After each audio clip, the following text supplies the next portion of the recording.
الاي اي جنب الاخر، بس الداتا صدمتنا. بعد ما فكينا شفره دور المجموعات دلوقتي هنفك شفره دور ال 32. على الورق استراليا هتخش الماتش بجيم بدني رهيب جدا، وكمان الكرات الهوائيه في العمق مطمنين منها، لان عندهم في الدفاع وحش اسمه هارس طار اللي طوله 198. انت متخيلي زي ما عندهم قوه زي ديت عندهم ثغره في اللعب على الارض زي ماتش نيوزيلندا بس على تقيل شويه. عشان كده هنبدا في الجون بشوبير اللي دقه تصدياته في دور المجموعات عدت 80%. الباكات كريم حافظ وهاني اللي هيبقى عليه ضغط كبير جدا لان هيتلعب عليه جناح فراري حرفيا. جناح هاتفورد اللي اعلى سرعه سجلها في 35 كيلو في الساعه. قلب الدفاع رامي وياسر. في الوسط مروان وامام لو حمدي مش جاهز بنسبه 100%، لان الماتش ده هيبقى بدني بحت.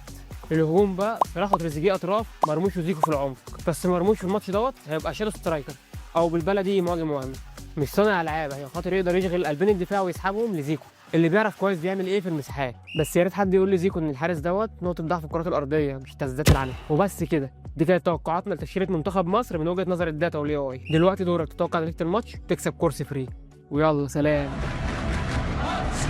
شيل يا طويل العمر شيل.